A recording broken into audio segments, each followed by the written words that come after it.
শুভ সকাল। বৃষ্টি হচ্ছে, যদিও শ্রাবণ মাস আর কটা দিন পরেই আষাঢ় মাস শেষ হতে চললো। বাইরে একটা পাখি ডাকছে। কি পাখি শুনতে পেলেন ডাকটা? কি পাখি? পাখিটাকে আমি দেখতে পাচ্ছি না, যদিও এত দূরে আছে, গাছের আড়ালে আছে।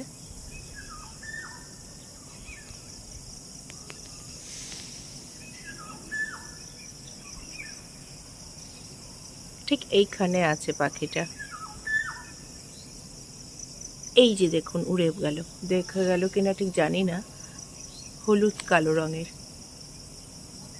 আমি জুম করছি কিন্তু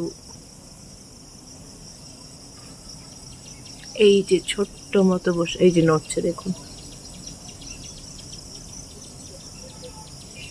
কেউ চিনে থাকলে অবশ্যই জানাবেন কি পাখি। ডাকটা খুবই চেনা ডাক।